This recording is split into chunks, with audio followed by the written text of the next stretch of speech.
Hi everybody, welcome to Hardwired, the human algorithm. So I want to welcome someone super special and super who I have been working with closely over the last several months. Welcome Angeline Corvaglia, who's a founder of Shield and Data Girl and Friends.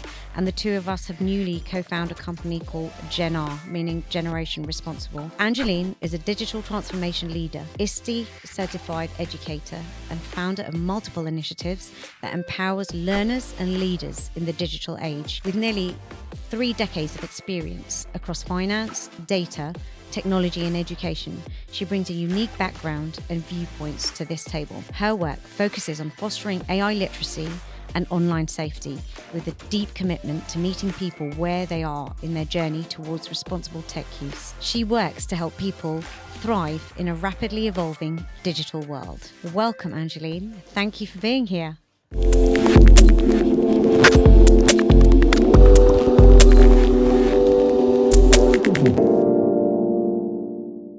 Thank you so much for having me. What a great introduction. That was so nice. Well deserved. And just to give you some context, Angeline and I have just come from teaching a group of 10 and 11-year-olds responsible AI literacy. So I think we'll start with that. How are you feeling? How do you think it went? I'm exhausted, but it did go well.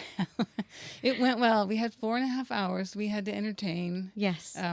8, 10 and 11-year-olds, like teaching them about AI who basically had no experience. Yeah. And we did it. We did. And we got lots of positive feedback and it really felt wonderful. And what stood out for me immediately was everyone thinks they know what AI is, but no one had an understanding how it worked and what actually went into it and even what a model looked like.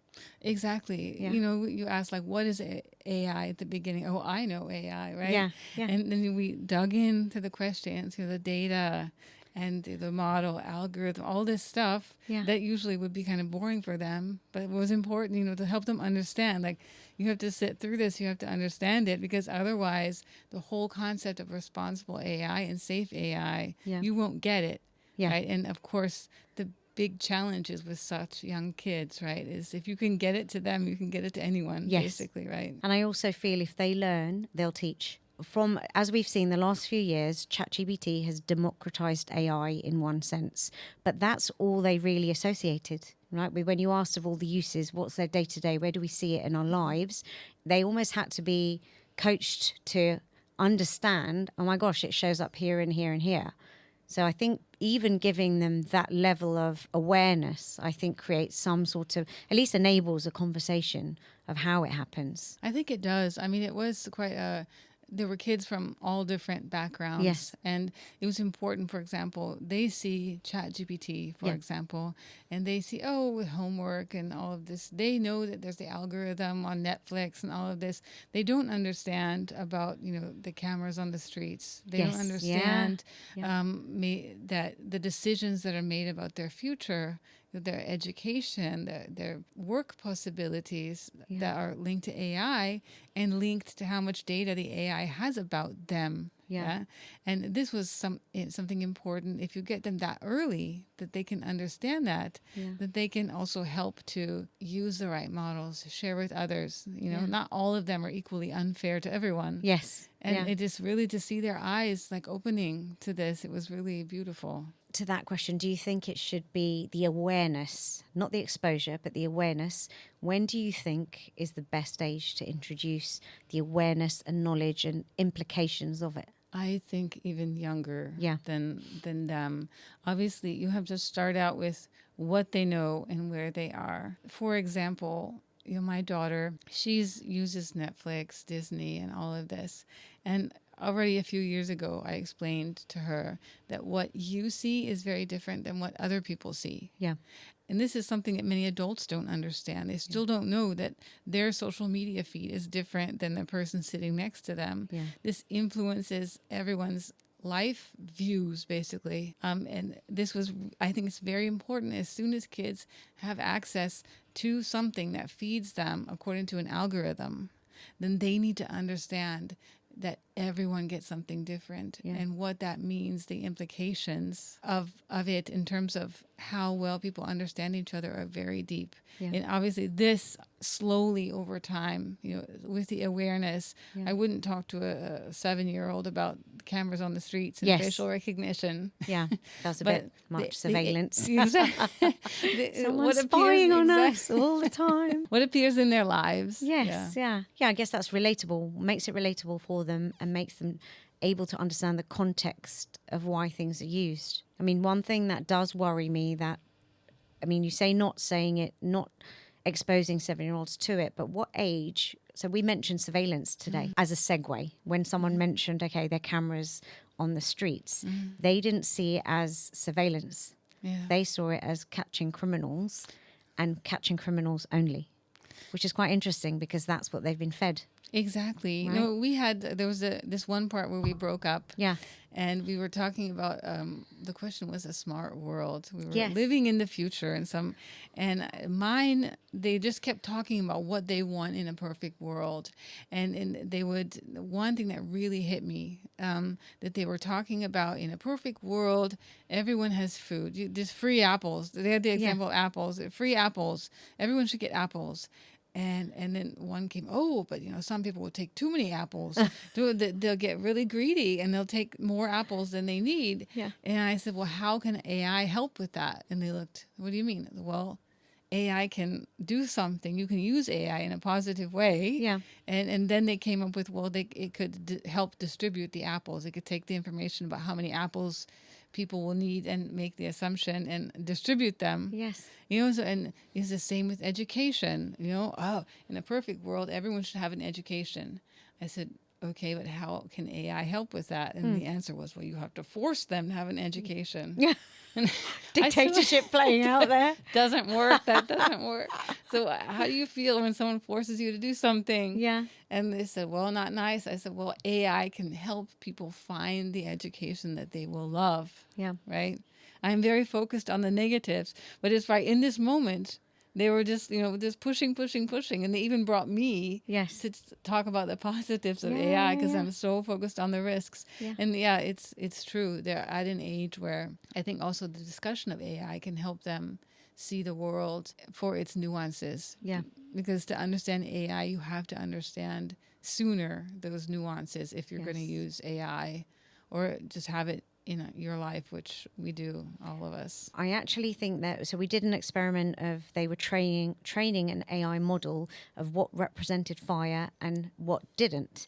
And it was interesting that actually even their version of what looked like fire differed. What I'm trying to say is that whoever creates the main model, it's still subjective and it's according to their view.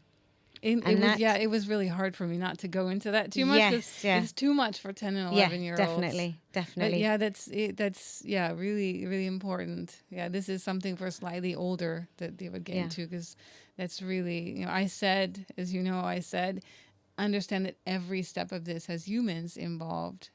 Even if AI says something is beautiful, there are humans that tells the model what beautiful is. Yes. Otherwise, it doesn't understand.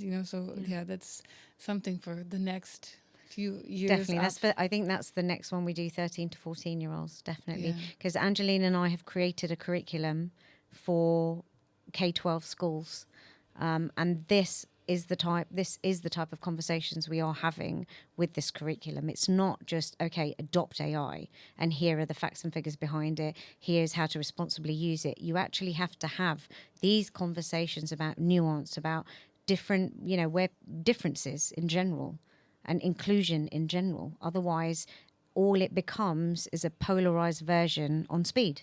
Exactly. Right? Of the world. Exactly.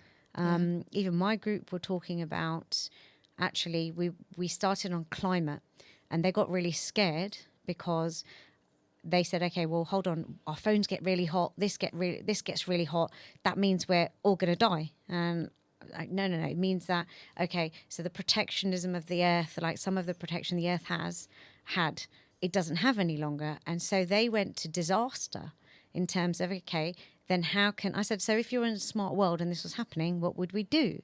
What could we do to ensure that we didn't die basically under this heat. And so one had a robot that had solar panels. And so she was saying, okay, so I can preserve all this heat. I can preserve this energy. And I said, what would you use it to do? And she said, power things. I go, but okay, what would you power? And it was more going, it was quite interesting to learn from their headspace solutions that they'd actually tried. They may not have been related as such, but it was definitely the conversation which made them think. They came out with very different answers to what they thought they would, which is what I really liked. And in terms of all four so different, coming out with different angles of it and also different misunderstandings. That's one thing from all four of them, they were all four like the same age group, but in terms of the misinformation that had been fed to them, whether it's school, whether it's online, it was very different. And that was quite an important point for me to sort of digest and realize, all right, where are you getting your information from? And back to your point, whatever's on their feed is so different, even though they're the same age. Mm-hmm. That disturbed me somewhat. Yeah, exactly. So that leads us into the algorithms. We're talking about algorithms. And recently I was quite annoyed because Google sneakily launched Gemini into Google Classroom to be introduced into schools. So anyone who uses Google Classroom, most schools will now enable Gemini and Notebook LLM. Is that what? I can't remember. I haven't actually used Notebook. I have. And that. So what are your thoughts on that? Like immediately. They also launched 30 different apps for teachers. Yeah. My initial thoughts are there's an AI race, right?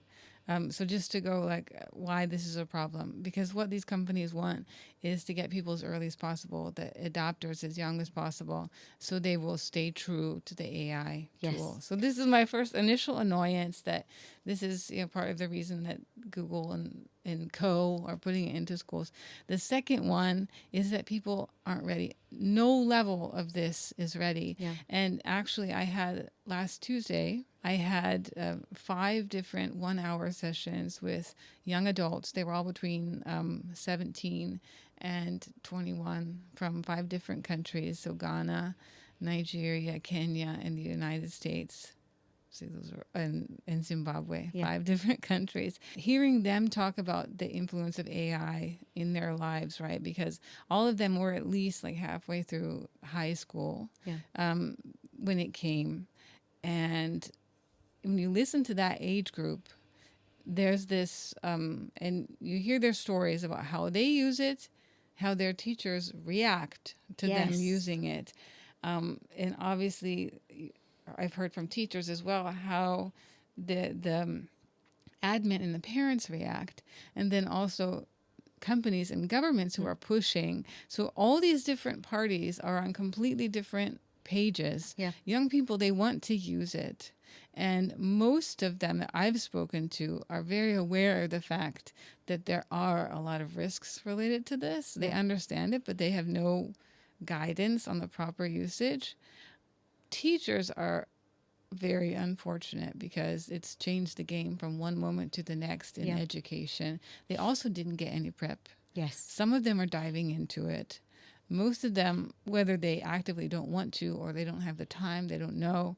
And the admin is somewhere in the middle because the tech companies are trying to sell it to them. Governments are trying to push it to get into schools. And there's this huge disconnect. And if you put Google in there, right? That's and say, like oh, a feast here you go. for them. Exactly. It's like a feast. Yeah, here you go, teachers. Here you go, students. It's just a mess because students will use it. Teachers will continue to either hate it or use it, but still, it will just multiply. Yeah.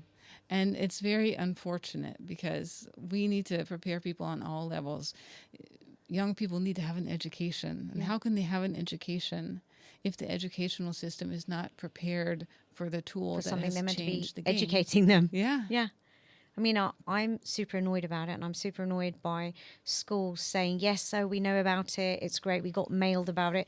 And I had no knowledge of any trainings offered to teachers because there were none. They'd be probably sent mails. I've done all of the Google training, all of the training across across the models, and it's all monumentally awful. Monumentally awful. It does not actually invite discussion of nuance, discussion of responsibility, discussion of any decent use. It's more, here you go, run with it. Here are the rules, right? You can't use it for this. You can use it for this. Like, that's like giving a kid a knife and telling them, I've said that before, I've used that analogy before though, right, here you go, see what you can do from this, don't stab anyone in the face, but it's okay whatever else you do. And that's what I feel, it's so haphazard. And I do understand that teachers are overwhelmed. I completely empathize with that. But at the same time, what I don't see from anybody, including heads, right, they're trying to implement very sophisticated tools which make no sense because they don't actually understand how to responsibly implement them and how to responsibly teach them. I had one discussion with a head, which we spoke about, who was really keen to introduce iPads, and this is at a time, iPads to reception kids, which are age 4 to 5. And this is at a time when we have a huge pushback from the smartphone free movement and actually some galvanization of people going towards responsible use. Okay, how do we don't understand it, so let's not do it for the moment, which I feel is much more responsible to pause it than roll it out and see what happens. And it really annoys me that you'll either get senior leadership teams that want to be seen as innovative. And it almost reminds me of corporate in terms of, okay, let's just see what we can roll out and let's see what perception is. We want to be perceived to be ahead of the game with nothing else in the background. Yeah, I actually did a small series. I interviewed some, I called them EdTech privacy parents. Yeah. And these are parents who had terrible things go wrong with EdTech. And they were from various countries. There was Denmark, Norway, Belgium, the United States, and Spain. There was one thing that came out of this, the power misbalance between schools and tech. There was one parent in Spain who told the story that Google came, they were negotiating with individual schools. And if you would imagine that they have all the money in the world to get the best salesperson they possibly can find, send to these poor heads of schools and convince them.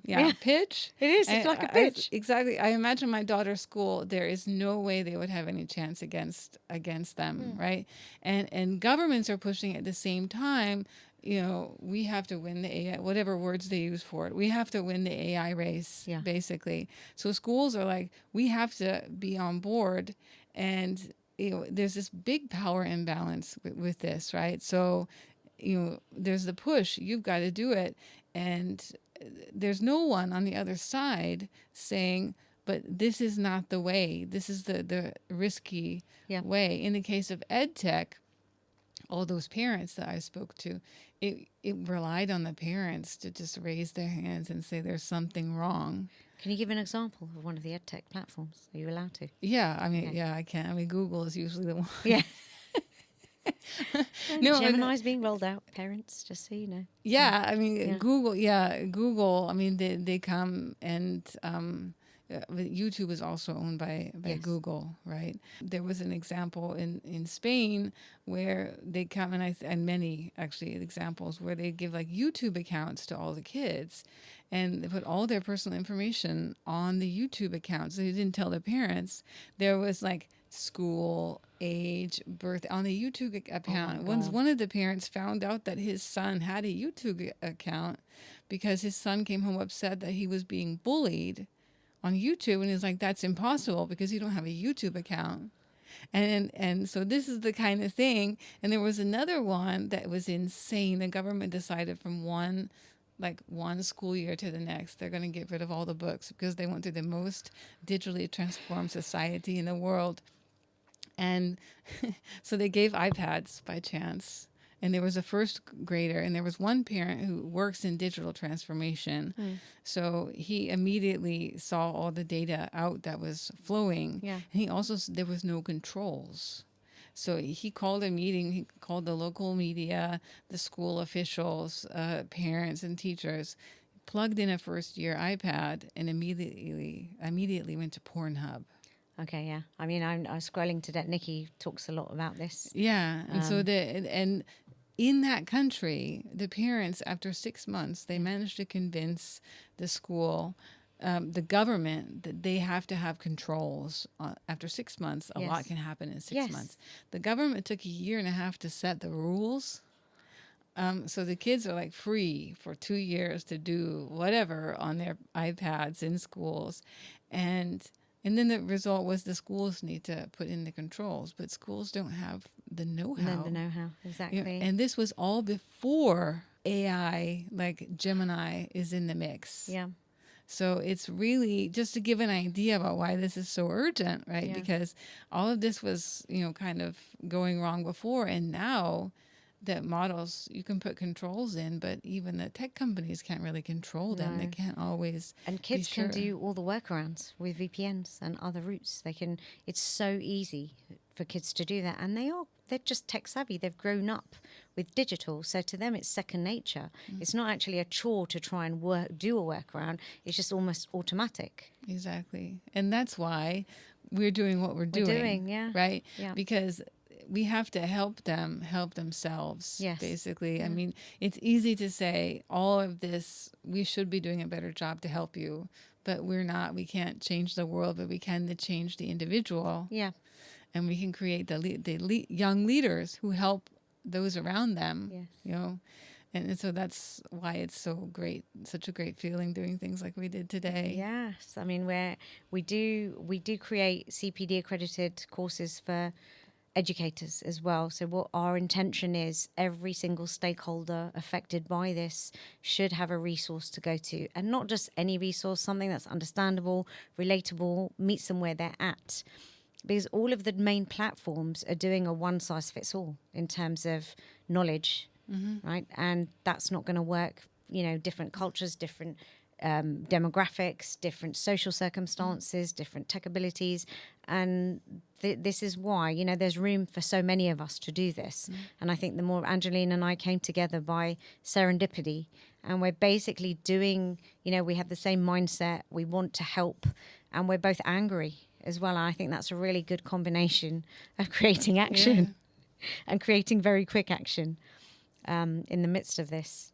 We both of us focus on more the risk factor, right? We're both about mitigating risk inherently in society. But now what we've come to realize, and also I've come to understand and empathize with some of the usage. So when it comes to even apps like Snapchat, I'm not a fan of at all. But I've had lots of conversations with teenagers who actually have seen like the snap streak. They try and get you to do it every day. So before I was very, very critical of it, thinking, my gosh, it's such an addiction tool. This is insane. But then my eyes were opened by children, by teens who said, you know what? It's actually created a conversation for us. So when we meet someone new, we actually talk about the snap streak. And any of us that's slightly shy or slightly introverted and not comfortable, that's an immediate conversation opener for us. And then we don't actually go on it and look at it together. We talk about it and we talk about what we share. And I thought, given all the awful things I know about it and think about it, that actually that is beneficial. That's beneficial for connection, which is what we're about. We want real human connection. We want real critical thinking. Yeah. And I thought, actually, that's helping. And they were even making fun of me because they were, oh, Auntie Lena, you always say the really awful things about it. And now you actually are saying nothing because you realize that we've just given you a really positive way of using it. Yeah, I've been challenged. It is always speaking to young people. Yes, yeah. And usually they say it and I'm usually silent because I have to process what they've told me. Yeah. A lot of examples, for example, in mental health, one of the major use cases of ChatGPT I've read in a few studies is actually for companionship therapy, which is obviously very risky. And I've spoken to people around the world. There's never been a country where people say the people here don't use it because there's not enough mental health support, basically. Yeah. Or not accessible, not democratized, not something that people can get for free.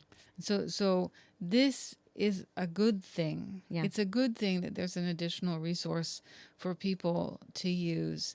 Of course, this, I can't say any but. I mean, there's the but. Obviously, you have to make sure that it's done responsibly. Yeah.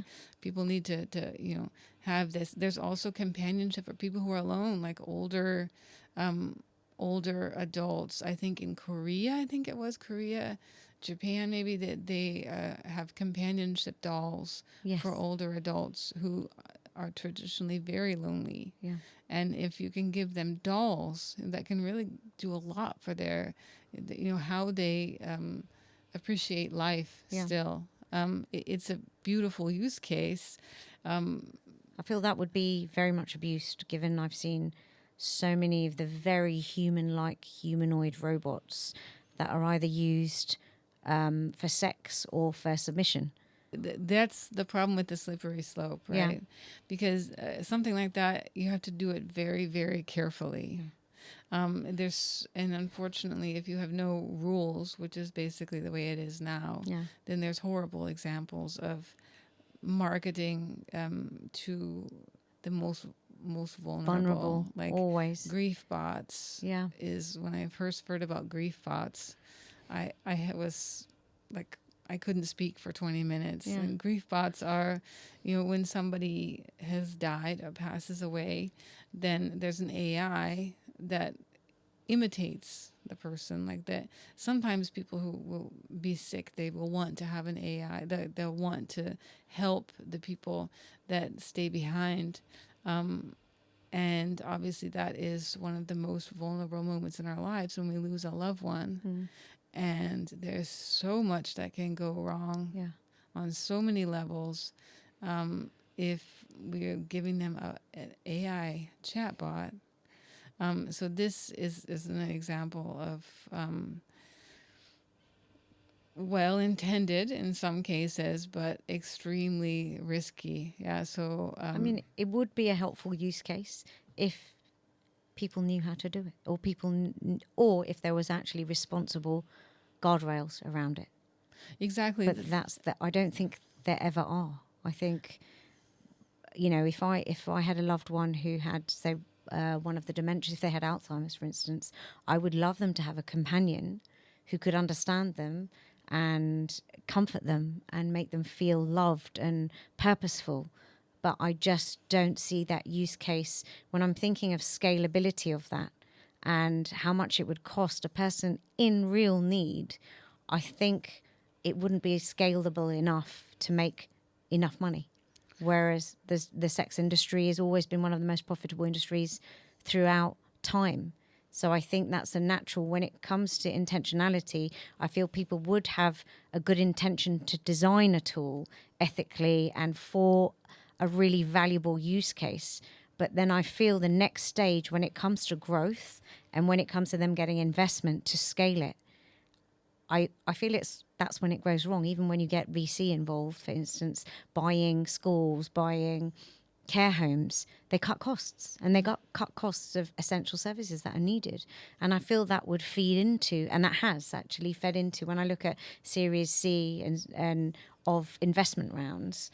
And I think the minute something good gets a great investment, they lose control. They lose the actual intention of why they designed a product in the first place. I think that I've seen that replicated, that kind of scenario. Well, I think what goes wrong in, I'll just say majority of the cases, is when we think about AI, we think about the tech industry, we think about the developers, all of them mostly tech.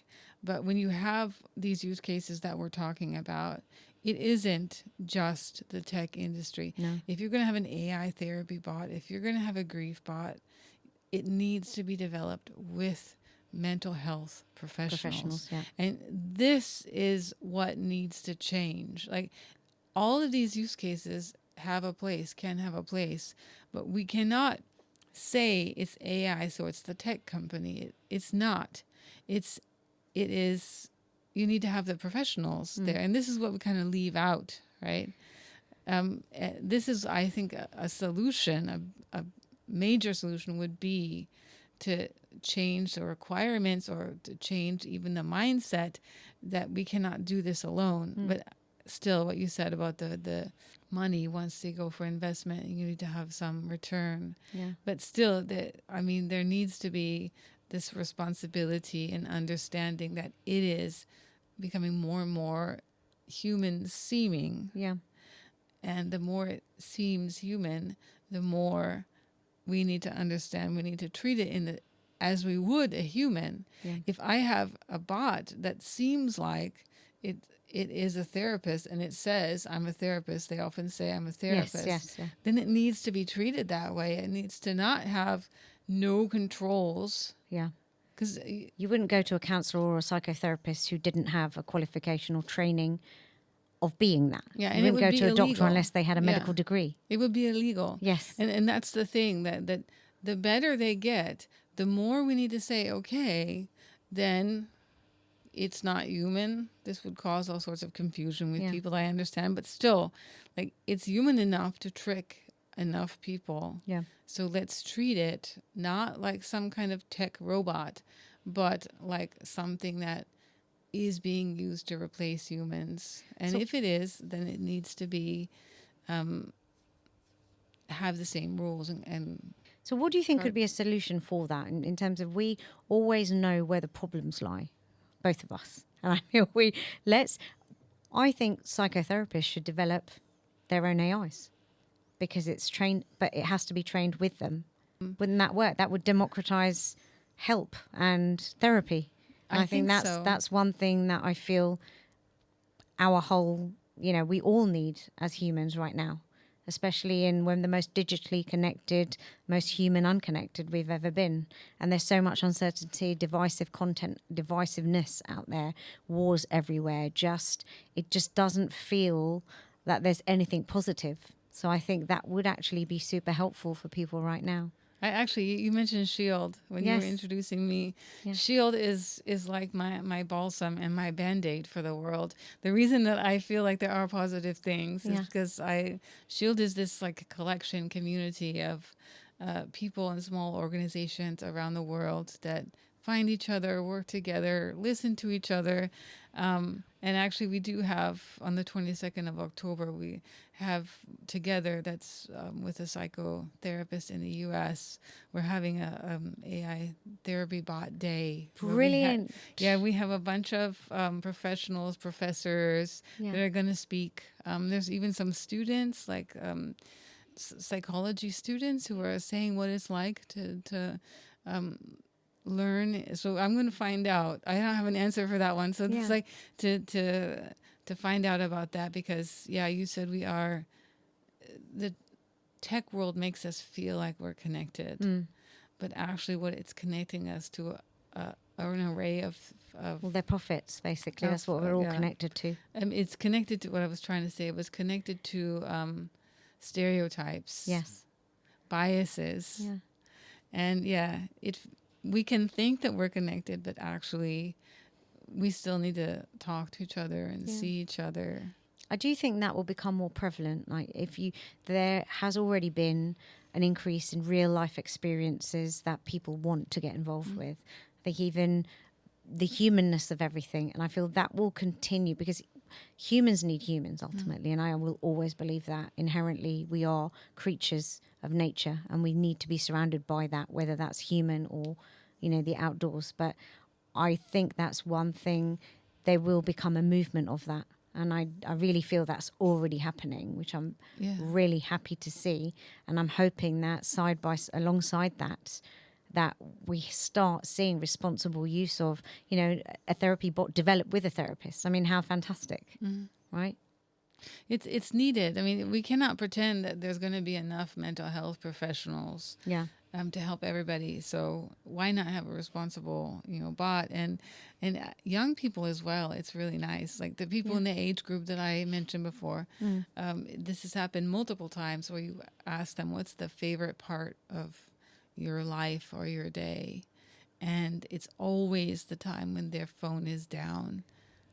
It's like, as I said, different countries. Yes. There's like that moment where, once a week we play Frisbee football or whatever it is, hiking out. Or I still remember when I was a kid running on the street. Yeah. And if people like that would speak up and you would amplify those voices, the more people would realize, oh, that's true. Yeah. And this is exactly a solution as well. Just amplify the voices that help us all understand the steps that we need to take to feel like there's a control over this, because there is control. It is tech that in the most part we are deciding to use. Yes. So all we have to do is decide not to use it. It's easier said than done. Yeah. But the more we give tools, yeah, right? tools and the normalization of it as well. I think Channel 4 did a really great documentary on high schoolers, and they weren't allowed to touch their phones for 3 weeks, and the parents also. So I feel that was part of the issue, and it was brilliant. Like, the outcome of that was fantastic in terms of how they felt. Like, there was negatives of it, because anything when you're slightly addicted to feels bad when you first give it up. But I was very comforted by the fact that lots of people viewed this and they understood. I think everyone does understand that. It's just the execution of it. That's really tough and difficult, especially when everyone's in such busy lives, and we pretty much automate everything, and we don't pause to reflect or think about what that actually means. We just think, oh, it gets easier and easier over there. But then on the flip side, life doesn't feel that way. Yeah, because you're racing, right? I mean, this is like when you put AI in a company, in a lot of cases, they'll be like, oh, you can get a bit more efficient. But in the end, you just expect the same person to do more. More, exactly, which is not sustainable. Mm-hmm. But then the robots come in, never get tired. Scary. Yeah, I don't know. Yeah, they still haven't proven that they can do it without making a lot of mistakes and inventing stuff. So Yeah. I think there's a lot of place for people. Yeah, I agree. I agree, even with teachers. I think I'm hoping, and our hope as a company as well too, is that teachers understand the benefits of AI as a tool and understand that it's very necessary to have human teachers. I don't care how more efficient a robot is. We need that nuance. We need the ability to sit in discomfort. We need the ability to disagree. And we need the ability even not to like someone. Yeah. I just think that's very human feeling, human experience that an AI will never have. It will just pump out efficiency and optimization. But actually, children don't need that. And children shouldn't have that. They should live through that to gain. Otherwise, what experience do they have? I think teachers, that there's no one that's in a better position to really help make sure that AI is used safely and responsibly. For example, if you take ChatGPT, Yes. Gemini, Yeah. it spits out answers, and those answers are based on a certain worldview. They're based on the worldview of 10 mostly developers in tech one country. developers in California, usually. And if you talk to someone like in Kenya, they'll be like, yeah, I can use it for certain things, but it doesn't know anything about Kenya. They say, I can't, but teachers can sit down and say, okay, talk through the answers. One thing that I always ask AI about itself. Yeah, I noticed we were preparing this for the course, the workshop, and I call the model, AI model, the command center. I don't call it the brain. I'm not going to go into the details about that, because and it kept changing it to brain. Yeah, I was like, and I had to tell it, don't you use the language that I used. Yes. And you ask it, what is AI? And it will give all sorts of benefits. And at the very end, we'll give like 1 or 2 sentences about, oh, and by the way, we can take over the world, for example, joking, right? Yeah. But still, and this is something that as a teacher, there's no better person, because that's what, the teachers have always been teaching critical thinking. Yes. And especially anyone, especially young people, need to be able to see what AI does critically, and teachers. And as you say, this will never go away. Yeah. It will get better at certain things. It will always be according to someone's agenda, always. Yeah. And teachers are the ones that can help students understand that. Yeah. It's almost like a call to action for teachers. Come and join us. I mean, we have feedback from many, but we are always open to collaborate with teachers, because we do think your role is extremely necessary, even now. In fact, even more so now. So contact us, because I think, we can help you and we can give you the tools to understand it so it's not overwhelming. And also just, again, use it as an assistant. Exactly. I mean, for example, history teachers. And I really wish that I could do this, because I think it would be a lot of fun, because the people are saying you can use ChatGPT and have a talk to Socrates or talk to, all these historical figures. Yeah. And there will be certain parts of this Socrates that will be okay and relevant, but certain things that are just flat out wrong. Yeah. And that must be really fun to take that apart with your kid, with your students, and say, yes, okay, but the real Socrates would never say this, or would never do this. This is it. And this, I can imagine, is a whole different level. Yeah. And it's nice to disprove AI and have fun with it. Yeah. I feel that would be a good reframe. Yeah, I think so. I really case. think Yeah. so, because I really wish I could do that, but I don't have the know-how to do that. In other countries as well. Like, I speak to my African colleagues and just ask it for a picture of an African, and there's this running joke, they'll put some half naked person out in the desert. It will do a Zulu tribe or something very specific to one type of tribe, as opposed to recognizing there are thousands, and with just no nuance, no consideration at all of culture and beliefs or anything. They just put it in a box as though it's just a biased, racist person. Yeah, and this can really bring us together. This would be, if we would have these conversations, even here, we're recording this in London. Yes. Even in London, a lot of people around will have family in different parts of the world. Yeah. You can say, in your classroom, let's create a picture of someone from Nigeria. Yeah. There's probably someone who has, a family, if not in Nigeria, some other, that's not what it looks like there. Yes. You can have that conversation. Yeah. And this must be fun, and because the biases have always been there. The internet has always been biased for various reasons. Now it just has been, it's obvious in ways that it never was before. And you can you can turn it around and have fun with it and say, you can use it, but keep in mind. Yeah. And I really hope and believe that it will go in that direction. And as you said, that's what really we're trying to achieve. That's what we're trying to achieve. And, we will collaborate with many people to make sure this is scaled in different ways.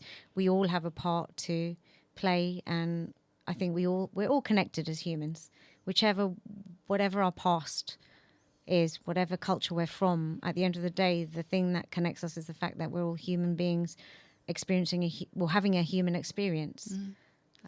I mean, if you think about the fact that all over the world, there's a handful of companies that have managed to put the same devices in everybody's hands around the world. So the reason that people use them is they feel that they need them. There's a need. I mean, I haven't assessed. Well, it creates desire and urgency. I mean, the marketing is so slick. It's just, I can't fault the marketing, and just the selling of the utility of this product. It will save you everything, risk-free. So exactly. And the thing is, this connects us all. Yes, right? It does, because we're all being fooled. We can turn this around because we all have a common need, right? So if we can somehow understand this in a way that helps us all understand, that turn around. This may seem a little utopian, but I really believe that this is the direction we have to go in, right?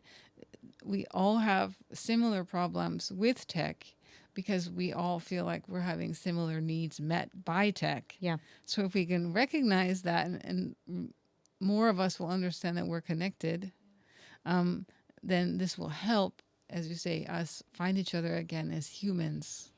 Well, and I think utopian thinking is actually necessary, given our world is slowly heading towards a dystopian existence. So I like that, actually. Let's have utopian thinking as a strapline for us. I like that. Yeah. Yeah. And on that note, I'm going to close. We were going to have, I'd actually planned a much more negative podcast. So I'm really happy that This is we're the influence looking of at those kids this yeah, morning. it is this. The children are our future leaders, right? And I feel that now I do feel a bit more hopeful just even having this conversation. So I'm imagining if we replicated a conversation like this 10 times, 100 times, it does feel that there is a possibility of us going the other way. There is. I just want to tell this story. You said I did digital transformation. Yeah. I did in a bank. The bank is a very large one in Central and Eastern Europe mainly. And we were responsible for 20 countries. And when you ask these people to make a change, it was obviously always very difficult. There was all sorts of nationalists, all sorts of different issues. Yeah. It was always emotional. There's always an emotional element involved. And the key to change was finding the few leaders who got it. Yeah. Right? I was on the finance side, so I was always implementing some kind of new reporting, which usually involved changing someone's truth about what the numbers were, or someone had all their information in their mind, all sorts of reasons that people were like against it. And we succeeded when we found the people who got it, and we helped them have a voice, and we helped them naturally become leaders. Yeah. Because I was a CFO, and already 2 levels down, it's not that they didn't care what I had to say, but it didn't mean much to them because they thought I didn't understand their world. But if there was someone on their level that understood the message, all I had to do was support that person. Yeah. So it's finding the champions. I mean, finding the champions, any agent of change needs to be a champion. That's what we're doing as well, right? Like, because with the young people, with parents, teachers, anyone, that the power of transformation happens through the champions. If you look at any successful transformation, it was through the champions, not always the leaders. They're leaders without realizing that they're leaders a lot of the times. Yeah. And these are the ones that we're looking for, because there's enough negativity. There is enough negativity. And one thing I would definitely encourage is getting children involved in these conversations and having discussions about how they want their future to look, what they feel, do they want connection, what type of connection do they want. I mean, I get my son and daughter involved in policy conversations, and because if they don't understand that these are the things being set from the leaders that be, they won't know how to change. They won't feel that they can change it. But if these children actually are part of the decision-making process, they'll have an understanding of what they need to change quite early on, and they won't believe the legacy systems that have just been handed to them. I think that's, how would you say that in a sentence to end? Oh, good question. Yeah, I think as the algorithms are already raising our kids, so the question is now, let's not let them do it alone. Let's be the counter. Exactly. And understand the algorithms there's people, I always say it's like the Wizard of Oz. Yes. It's very much like the Wizard of Oz, and any person can understand that who's seen the movie, and most people have, is it looks like a big scary machine, but there's literally a few people behind it turning. And if you just raise the curtain on that, then they do feel empowered. Yes. Not everyone will do something about it. I think also in the movie, there was one that was like, no, it was Dorothy. No, and it was just like, no, I'm not accepting this. This has to change. And the others were like, no, don't. We're too scared. And so we're looking for the Dorothys around the world. That's right? a great analogy. Yeah, let's find the Dorothys of the world and come together. Exactly. I love it. That's brilliant. Thank you so much for your time. Love doing this with you.